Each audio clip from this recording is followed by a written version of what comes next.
Assalamualaikum, balik lagi di Nyonyotin Film masih bersama YOLO Channel. Halo geng, apa kabar kalian? Di kesempatan kali ini kita akan ngebahas sebuah film yang dimana film ini cukup menegangkan. Oh iya, bagi kalian yang baru bergabung, alangkah lebih afdolnya bila kita berkenalan dengan cara klik tombol subscribe di bawah, lalu tekan like dan share video ini ke teman-teman kalian. Tidak perlu banyak bacot, yuk monggo langsung digaskan saja. Duduk dengan santai, rilekkan pinggul kalian dan yuk get digas.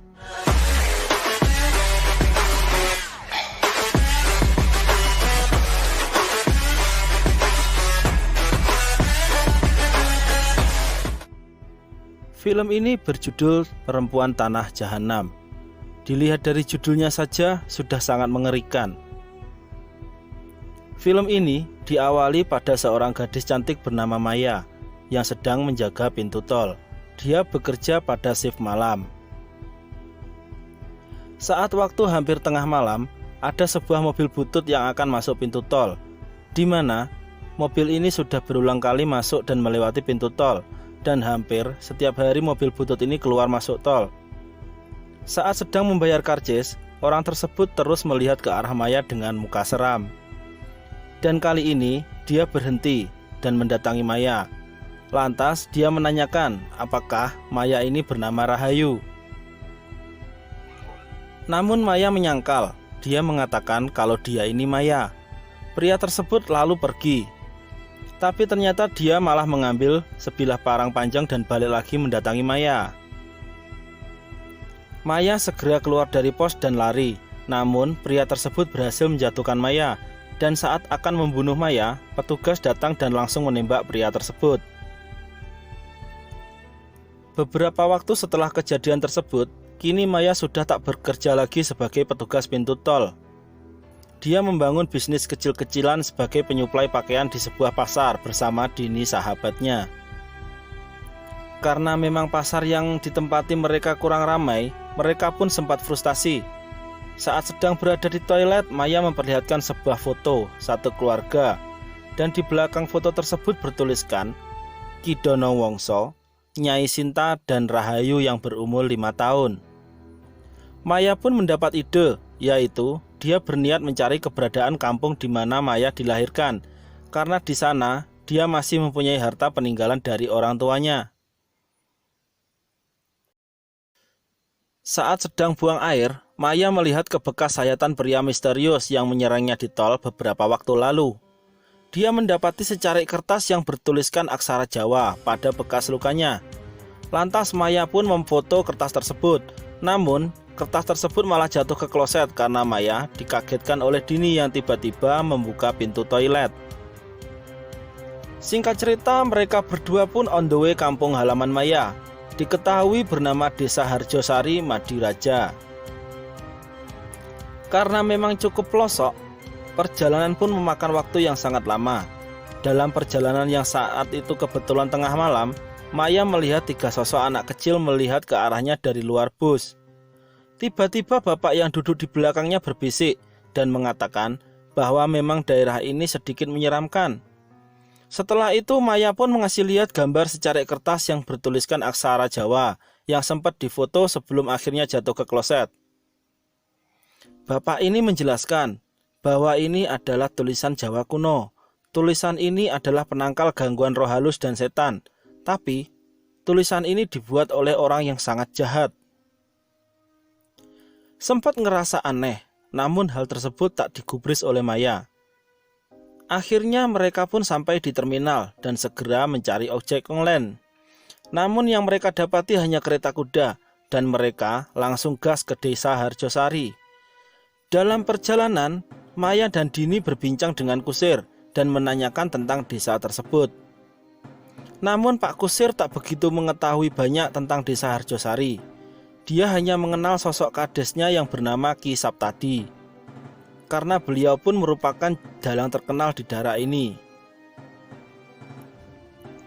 Tak beberapa lama mereka sampai di Desa Harjosari dan berhenti tepat di depan rumah Ki Saptadi. Namun Ki Saptadi sedang tidak berada di rumah. Ibu dari Ki Saptadi menyuruh mereka datang kembali esok pagi. Mereka berdua yang nggak tahu mau nginep di mana diputuskan untuk masuk ke rumah tua milik keluarga Maya. Saat sedang beres-beres dalam rumah, sayup-sayup Maya dan Dini mendengar ada orang meninggal. Tak lama kemudian Maya mengajak Dini pergi ke kuburan. Di sana Maya menziarahi makam orang tuanya, yaitu Ki Donowongso dan Nyai Sinta. Keesokan harinya Maya dan Dini melihat ada orang meninggal lagi. Dalam 2 hari sudah 2 orang meninggal, tapi kali ini mereka mengikuti rombongan tersebut sampai ke kuburan. Dan di kuburan mereka bertemu Ki Saptadi dan warga. Saat ditanyai Ki Saptadi, mereka berbohong dan bilang kalau mereka ini adalah mahasiswa dari kota dan akan membuat tugas akhir di desa Harjosari ini. Ki Saptadi pun mengiyakan dan mengajak mereka bertemu malam nanti.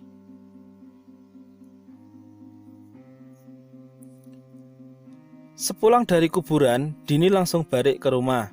Sementara Maya pergi untuk mencari makan. Maya pergi ke sebuah warung kecil dan Maya sempat bertanya perihal rumah besar yang ditempati Maya tersebut. Mbah dari mbak-mbak penjual ini hanya berkata bahwa rumah itu adalah rumah iblis dan sarang berbagai penyakit.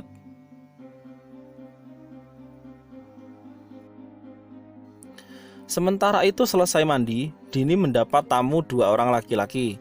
Mereka berbahasa basi tentang rumah ini. Karena mengetahui bahwa surat tanah ini ternyata Ki Saptadi dan hanya gadis bernama Rahayulah yang bisa mengambil, Dini mengaku bahwa dirinya lah Rahayu.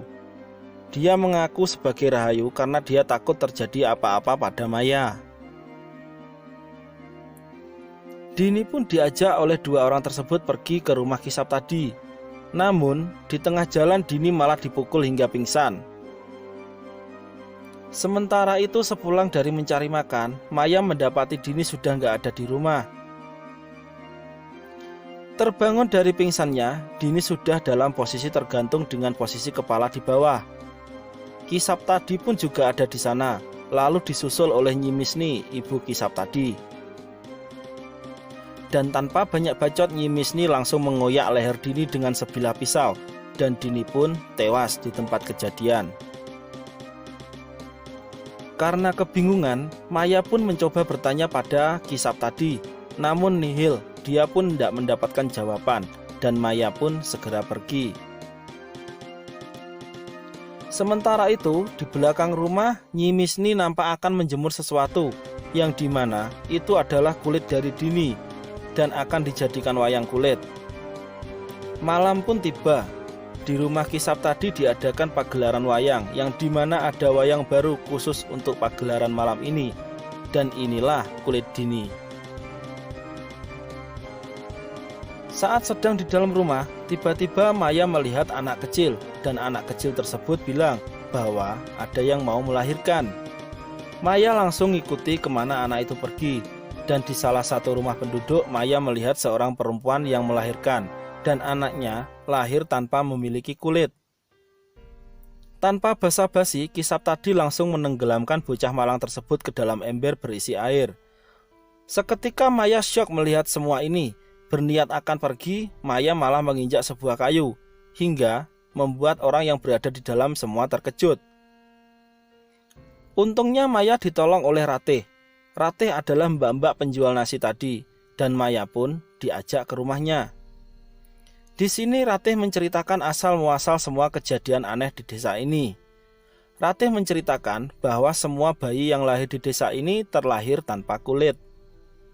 Menurut sumber yang ia dapat, semua masalah ini disebabkan oleh Ki Donowongso yang membuat perjanjian dengan iblis, sehingga membuat desa ini terkutuk selama 20 tahun terakhir ini. Di sini Maya dibuat kaget untuk kesekian kali.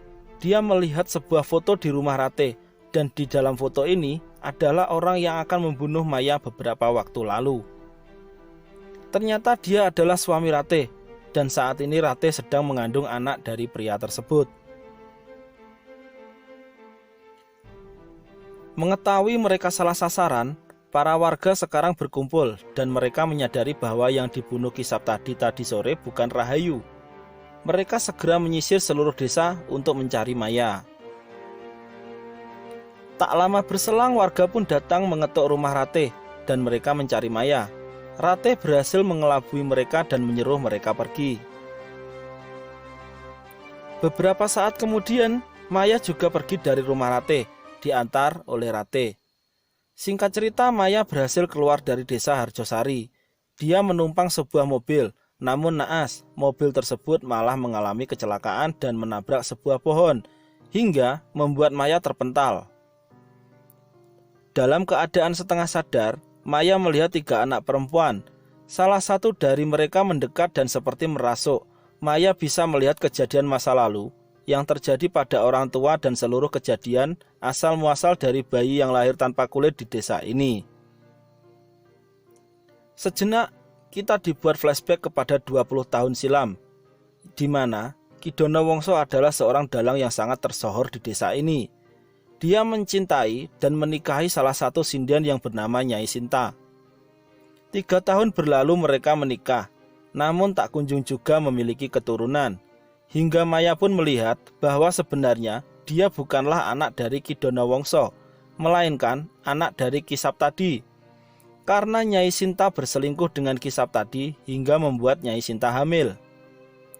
Mengetahui hal bejat tersebut, emak dari Ki Saptadi membuat ritual agar Ki Saptadi lupa dengan Nyai Sinta. Dan ritual tersebut berhasil. Singkat waktu anak Ki Donowongso alias anak Ki Saptadi pun lahir, namun memilukan. Anaknya lahir tanpa kulit. Dan Ki Donowongso melakukan hal yang sangat keji. Dia menculik 3 orang anak perempuan, lalu membunuh dan mengambil kulitnya. Dari kulit tersebut, Ki Donowongso membuat wayang dan memainkan wayang tersebut di pagelaran. Hingga hal mengejutkan pun terjadi. Kulit Rahayu berangsur-angsur kembali pulih dan normal. Masih dalam keadaan setengah sadar, Maya mendapat bisikan dari hantu anak kecil tersebut bahwa semua kutukan akan hilang dengan cara Maya harus mengambil wayang kulit yang dibuat dari kulit mereka, dan wayang tersebut berada di rumah Ki Saptadi, lalu mengubur wayang tersebut bersamaan dengan tulang belulang mereka yang berada di ruang bawah tanah rumah Ki Donowongso.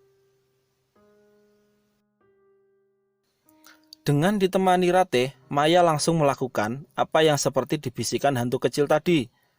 Selesai menguburkan wayang beserta tulang belulang 3 anak perempuan tersebut, tiba-tiba Nyi Misni datang bersama penduduk. Maya pun dipukul hingga pingsan. Tersadar dari pingsannya, Maya sudah dalam posisi tergantung dan siap dieksekusi. Namun Maya memohon kepada Ki Saptadi dan berkata bahwa kutukan di desa ini sudah hilang. Dia menceritakan semua. Dia juga mengatakan bahwa dia ini adalah anaknya. Seketika Ki Saptadi pun terperanjat. Maya juga mengatakan bahwa sumber kutukan di desa ini adalah ibunya sendiri, yaitu Nyi Misni. Nyi Misni melakukan ritual sesat untuk memisahkan Ki Saptadi dan Nyai Sinta. Tak lama berselang Ratih melahirkan anaknya, dan ternyata anaknya lahir dengan normal tanpa cacat sedikit pun. Nyi Misni yang sudah terpojok hendak menyerang Maya, namun dihalangi oleh Ki Saptadi, dan Ki Saptadi mengarahkan pisau yang dipegang oleh Nyi Misni ke lehernya hingga membuat Ki Saptadi pun tewas.